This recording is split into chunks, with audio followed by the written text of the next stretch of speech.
নমস্কার বন্ধুরা, আমার বন্ধু রাহুল আমাকে জিজ্ঞাসা করলো যে আমি মিউচুয়াল ফান্ডেতে ইনভেস্ট করতে চাই। মনে কর আমি 2 লাখ টাকা 2 বছরের জন্য মিউচুয়াল ফান্ডে ইনভেস্ট করলাম, তাহলে আমি কত টাকা পাবো? তো তার উত্তরে আমি বললাম, দেখ ভাই, মিউচুয়াল ফান্ডে তুমি কত টাকা রিটার্ন পাবে সে বিষয়ে আগে থেকে বলা সম্ভব না। মার্কেট যদি ভালো চলে তাহলে 2 লাখ টাকা 3 লাখ টাকাও হয়ে যেতে পারে, আবার মার্কেট যদি ডাউন থাকে তাহলে 2 লাখ টাকা কমে 1.5 লাখ টাকাও হয়ে যেতে পারে। তো আমার এই উত্তর শুনে রাহুল কিছুটা অবাক হয়ে গেল। তারপর সে বলল যে কমে যাবে, তাহলে সবাই যে বলে যে মিউচুয়াল ফান্ড থেকে খুব ভালো রিটার্ন পাওয়া যায়, কিন্তু এ তো দেখছি গ্যামলিং, জুয়া খেলা, টাকা কমেও যেতে পারে।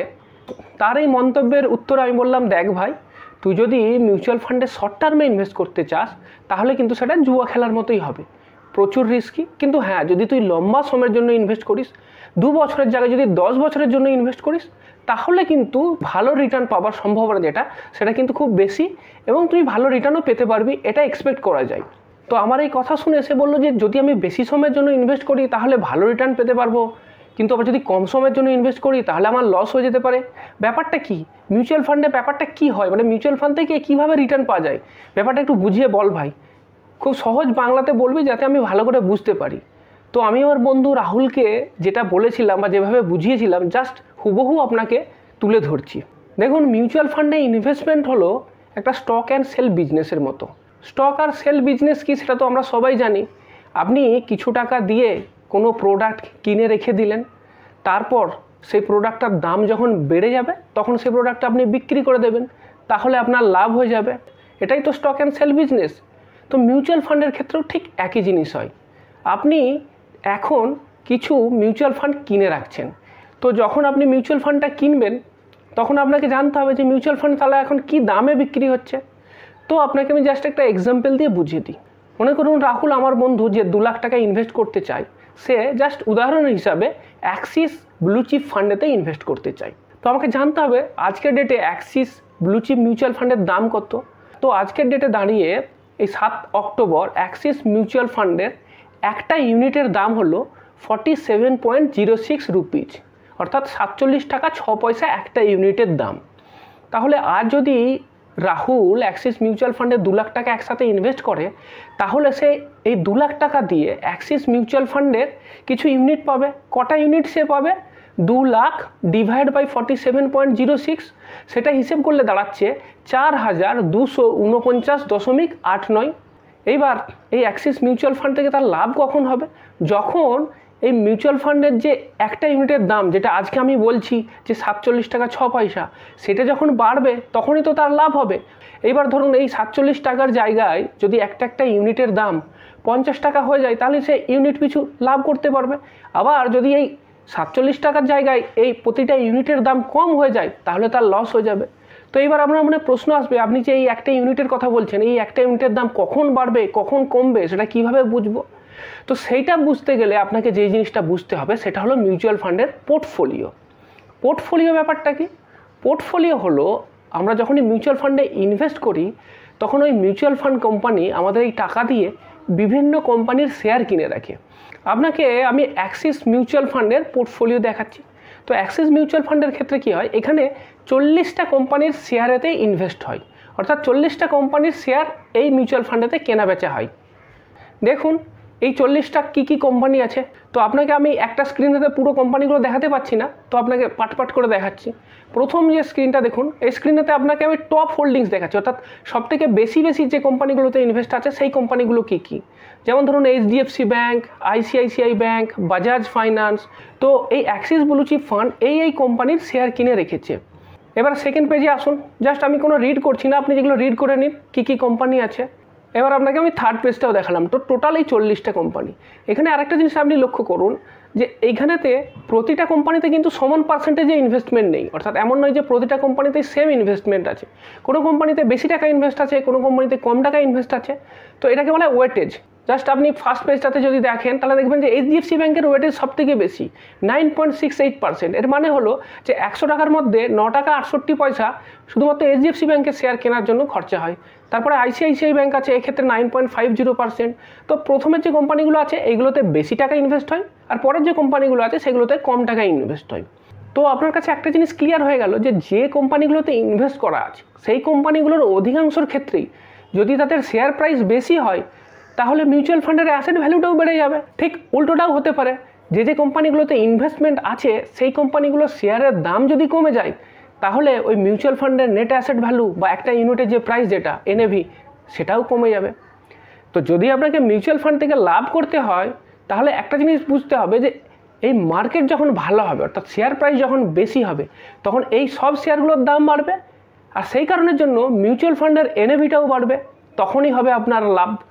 এবার আপনাকে আমি একটা হাইপোথেটিক্যাল কন্ডিশন বুঝিয়ে দিই। মনে করুন 2 বছর পরেতে এরকম হলো যে রাহুল যে মিউচুয়াল ফান্ডেতে ইনভেস্ট করে রেখেছিল অ্যাক্সিস ব্লু চিপ ফান্ডেতে, তার NAV বেড়ে গেছে, মার্কেট খুব ভালো চলছে, বা এই অ্যাক্সিস মিউচুয়াল ফান্ড যে কোম্পানিগুলোতে ইনভেস্ট করে রেখেছে সেই কোম্পানির শেয়ারের দাম সব বেড়ে গেছে, আর সেই কারণের জন্যই এই মিউচুয়াল ফান্ডের যে NAV যেটা কিনা 47 টাকা 6 পয়সা ছিল সেটা বেড়ে গিয়ে এখন 57 টাকা 6 পয়সা হয়ে গেছে।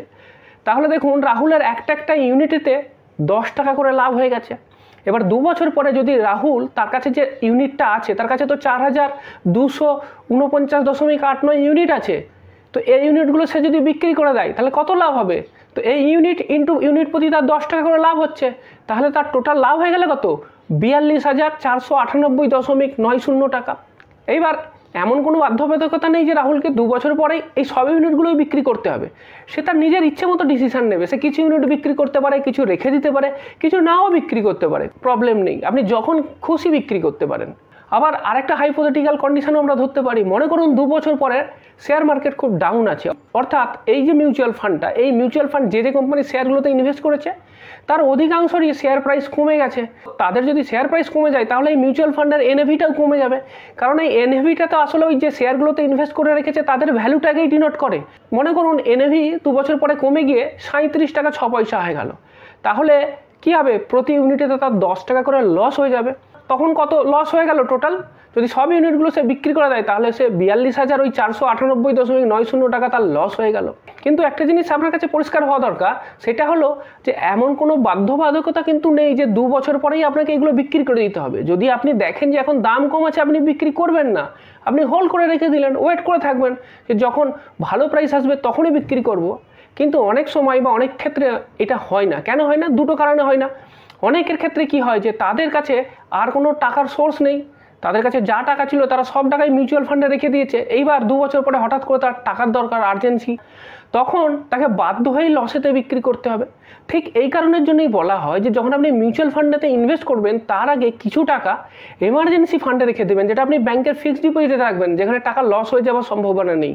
2 বছরের জন্য যে টাকাটা আপনার দরকার হবে সেটা আপনি ব্যাংকের ফিক্সড ডিপোজিটে রেখে দিন। যে টাকাটা আপনি বেশি দিনের জন্য ইনভেস্ট করতে পারবেন সেই টাকাটাই মাত্র মিউচুয়াল ফান্ডেতে রাখবেন। আর 2 নম্বর কারণ যেটা হতে পারে সেটা হলো মানুষের সচেতনতার অভাব। যিনি ইনভেস্ট করছেন তিনি হয়তো এই ব্যাপার স্যাপারগুলো জানেনই না যে মার্কেটের এরকম আপ ডাউন থাকে, কখনো কমতেও পারে কখনো বাড়তেও পারে। তো তিনি আপসেট হয়ে যেতে পারেন বা ধৈর্য হারিয়ে ফেলতে পারেন। তিনি এটা ভাবতে পারেন 2 বছর ধরে ইনভেস্ট করলাম, তারপরে ভ্যালু কমে গেল, 2 বছর আমি তো ব্যাংকের ফিক্সড ডিপোজিটে রাখলে 20-25 হাজার টাকা পেয়ে যেতাম, দরকার নেই বাবা মিউচুয়াল ফান্ডে, কবে আবার প্রাইস ভালো হবে, কবে যে টাকা দিয়ে ইনভেস্ট করেছিলাম সেই টাকায় আসবে কে জানে, তার থেকে বাবা বিক্রি করে বেরিয়ে যায়। বিক্রি করে গিয়ে আমি ব্যাংকে ফিক্সড ডিপোজিটে পোস্ট অফিসে রেখে দেবো, সে আমার ভালো, দেখতে পাবো যে টাকা বাড়ছে, মিউচুয়াল ফান্ডে রেখে লাভ নেই। তো সেই কারণের জন্য অনেকে বিক্রি করে দিতে পারেন। এবং যেটা আমি বললাম না, এটা কিন্তু ঘটেও। মানে আপনি যদি এমফি মানে মিউচুয়াল ফান্ড অ্যাসোসিয়েশন যে আছে তাদের যদি একটা ডেটা দেখেন তাহলে দেখা যাচ্ছে যে রিটেল ইনভেস্টর অর্থাৎ যারা আমরা ছোটো ছোটো ইনভেস্টার তাদের অধিকাংশই 50% বেশি 2 বছরের মধ্যেই মিউচুয়াল ফান্ড বিক্রি করে বেরিয়ে যান। তো সেই কারণের জন্যই আমি এই পয়েন্টটা আপনার কাছে তুলে ধরলাম, তো আপনার জেনে রাখা দরকার। তো এইবার আপনার মনে প্রশ্ন আসবে যে মিউচুয়াল ফান্ডে তো লাভেরও যেমন সম্ভাবনা আছে, লসেরও তো ঠিক তেমনই সম্ভাবনা আছে, তাহলে মিউচুয়াল ফান্ডে ইনভেস্ট করব কি করে? কোন ভরসায় আমি মিউচুয়াল ফান্ডে ইনভেস্ট করব? কে আমাকে কনফার্ম করবে যে হ্যাঁ মিউচুয়াল ফান্ডে বেশি দিন টাকা রাখলে মিউচুয়াল ফান্ড থেকে লাভ হওয়ার চান্স আছে? তার জন্য আপনাকে একটা আমি রিপোর্ট শো করছি। এই রিপোর্টটা আপনাকে আপনার এই প্রশ্নের উত্তর দিয়ে দেবে। এই যে ডেটাটা, এই ডেটাটা হচ্ছে নিফটি 50 TRI এর রোলিং রিটার্ন ডেটা। গত 30 বছর ধরে যদি আপনি নিফটি 50 অর্থাৎ স্টক মার্কেটের যে প্রথম 50টা শেয়ার আছে সেই 50টা শেয়ারে যদি আপনি রিটার্ন দেখেন তাহলে আপনি কি দেখতে পাবেন? যদি আপনি 1 বছরের জন্য নিফটি 50তে ইনভেস্ট করেন তাহলে দেখা যাচ্ছে যে আপনার অ্যাভারেজ রিটার্ন আসতে পারে 17.10%। খুব ভালো লাগছে শুনতে, 17.10। ম্যাক্সিমাম রিটার্ন যেটা হতে পারে সেটা হলো 107.92%। অর্থাৎ আপনি যদি 100 টাকা ইনভেস্ট করেন তাহলে আপনার 107 টাকা ওখান থেকে লাভ হয়ে যেতে পারে, এবং টোটাল 100 টাকা আপনার বেড়ে 207 টাকা 92 পয়সা হয়ে যেতে পারে। উল্টোটাও হতে পারে, নেগেটিভ রিটার্নও দিতে পারে। সেটা কত? -55.38%। অর্থাৎ 100 টাকা ইনভেস্ট করে আপনার সেই ভ্যালু কমে 45 টাকাও হয়ে যেতে পারে, শতকরা 55 টাকা আপনার লসও হয়ে যেতে পারে। তো আপনি দেখতে পাচ্ছেন যে আপনার রিটার্ন ভালোও হতে পারে, আবার রিটার্ন খারাপও হতে পারে। এবার যদি আমি প্রশ্ন করি যে ভালো হবার চান্স কতটা, খারাপ হবার চান্স কতটা, সেটাকে আমরা বলবো যে রিটার্ন ডিস্ট্রিবিউশন, অর্থাৎ কত পার্সেন্ট পাবার কতখানি চান্স আছে। এবার একটা জিনিস আপনি নিশ্চয়ই জানেন যে পৃথিবীতে কোনো কিছুই গ্যারান্টেড না, কোনো কিছুই ধ্রুব সত্য না। সব কিছুই প্রবাবিলিটি বা সম্ভাব্যতার উপর বেস করে কিন্তু আমরা ফিউচার ডিসিশান নিই। যেখানে সম্ভাব্যতা বা প্রবাবিলিটিটা বেশি আছে সেটার উপর আমরা বেশি ভরসা করি। তো এক্ষেত্রে কি দেখা যাচ্ছে যে প্রবাবিলিটি যেটা, সেটা হচ্ছে নেগেটিভ রিটার্ন পাওয়ার যে প্রবাবিলিটি, সেটা হলো 24.43%। অর্থাৎ যদি আপনি টাকা ইনভেস্ট করেন তার 25% চান্স যে আপনি নেগেটিভ রিটার্ন পেলেন। আবার 20%-এর বেশি রিটার্ন পেয়ে যাবেন এরকম পাওয়ার চান্স আছে 37.39%। তো এখান থেকে একটা জিনিস আপনার কাছে পরিষ্কার হয়ে গেল যে 1 বছরের জন্য যদি আমি ইনভেস্ট করি তাহলে সিচুয়েশানটা এরকম, লাগলে ছক্কা না হলে ফক্কা। তো যদি আপনার ভাগ্য ভালো হয় তাহলে আপনি পেয়ে যাবেন, একদম ছক্কা মেরে দেবেন, আর যদি না হয় বোল্ড হয়ে বেরিয়ে আসবেন। তো ইনভেস্টমেন্ট তো এইভাবে হতে পারে না, এরকমভাবে তো রিস্ক নেওয়া যায় না। তাহলে 1 বছরের জন্য ইনভেস্টমেন্ট কখনোই কাম্য নয়। এবার যদি আমি 2 বছরের জন্য ইনভেস্ট করি তাহলে রিটার্নের স্ট্যাটিস্টিক্সটা কীরকম বলছে? তো সেক্ষেত্রে বলছে যে 19.22% চান্স আছে আপনার নেগেটিভ রিটার্ন পাওয়ার। আবার 20% বা তার বেশি রিটার্ন পেয়ে যাবেন এরকম চান্স হচ্ছে 37-এর কাছাকাছি। এটাও ওই আগেরই মতো, নেগেটিভ রিটার্ন পাওয়ার চান্সটা একটু কমলো, 25 থেকে 20% হলো, তাহলেও এটাও অ্যাকসেপ্টেবল না, কারণ এখানেও আপনার প্রচুর চান্স আছে যে আপনি টাকা লস করে বাড়ি ফিরবেন। তো 2 বছরের জন্য ইনভেস্টমেন্ট না। এইবার টেনিওরটাকে যদি আমি আরও বাড়িয়ে দিই, মনে করুন আমি 5 বছরের জন্য ইনভেস্ট করলাম, তাহলে আপনি একটা সিগনিফিক্যান্ট চেঞ্জ দেখতে পাবেন। সেই চেঞ্জটা কি? যে নেগেটিভ রিটার্ন পাওয়ার চান্স 0.11%। অর্থাৎ আপনি যে টাকাটা ইনভেস্ট করেছিলেন সেই টাকার থেকে আপনার 5 বছরের পরে ভ্যালু কমে গেছে এরকম চান্স মাত্র 0.11%। মানে 99% চান্স যে আপনি যে টাকাটা ইনভেস্ট করেছিলেন তার থেকে কম পাবেন না, পেলে তার থেকে বেশিই পাবেন। কতটা বেশি পাবেন তার কি চান্সটা থাকছে সেটা আপনাকে বলছি। প্রায় 21%-এর মতো চান্স আছে যে আমি ওই ইনভেস্টমেন্ট থেকে 0 থেকে 8%-এর মতো রিটার্ন পাবো। এরপর 20%-এর মতো চান্স আছে যে আমি ওখান থেকে 8 থেকে 12%-এর মতো রিটার্ন পাবো। 12 থেকে 15% রিটার্ন পাবো এরকম চান্স কত আছে? সেটা হলো 24.21%। 25% চান্স যে আপনি 12 থেকে 15% রিটার্ন পাবেন, দ্যাটস এ হিউজ রিটার্ন। 15 থেকে 20% রিটার্ন পাবেন এরকম সম্ভাবনা প্রায় 15%-এর কাছাকাছি। এটা তো আরও বেশি রিটার্ন, এবং তারও ভালো চান্স আছে এটা পাওয়ার। এবার 20%-এর বেশি রিটার্ন, মানে দ্যাটস এ ম্যাসিভ রিটার্ন, সেরকম রিটার্নও পাওয়ার আপনার সম্ভাবনা থেকে যাচ্ছে প্রায় 21%-এর মতো। এরপরে যেটা আমি আপনাকে দেখাবো সেটা হলো 7 বছরের জন্য যদি আপনি ইনভেস্ট করেন। 7 বছরটা কেন বারবার বলা হয় সেটা জাস্ট আপনাকে আমি শো করছি। 7 বছরের জন্য যদি আপনি ইনভেস্ট করেন তাহলে দেখা যাচ্ছে যে আপনার নেগেটিভ রিটার্ন পাওয়ার সম্ভাবনা 0%।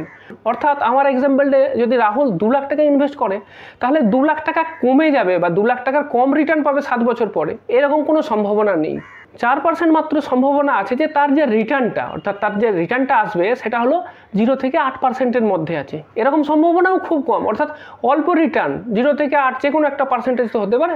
তো এই অল্প রিটার্নের চান্সও কম।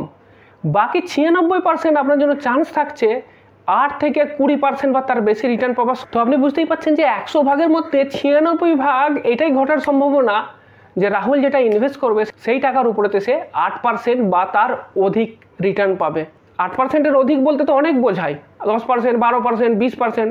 তো তার পার্সেন্টেজটা কীরকম বা তার ডিস্ট্রিবিউশনটা কীরকম সেটাকে যদি আমি বলি তাহলে দেখা যাচ্ছে যে 8 থেকে 12% এই রিটার্ন পেতে পারে এরকম সম্ভাবনা 31%। 12 থেকে 15% রিটার্ন পেতে পারে এরকম সম্ভাবনা 25%। 15 থেকে 20% রিটার্ন পেতে পারে এরকম সম্ভাবনা 19%।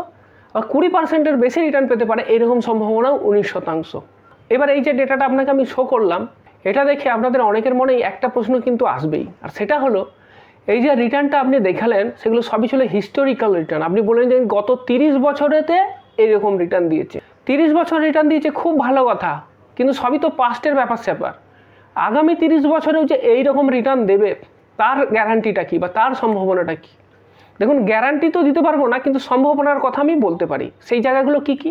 তো প্রথম যে কথাটা সেটা হলো যে মিউচুয়াল ফান্ডের রিটার্ন যদি ভালো পেতে হয় তাহলে শেয়ার মার্কেটকে ভালোভাবে পারফর্ম করতে হবে। আর শেয়ার মার্কেটের পারফরমেন্স সে দেশের জিডিপির পারফরমেন্সের উপর ডিপেন্ডেন্ট।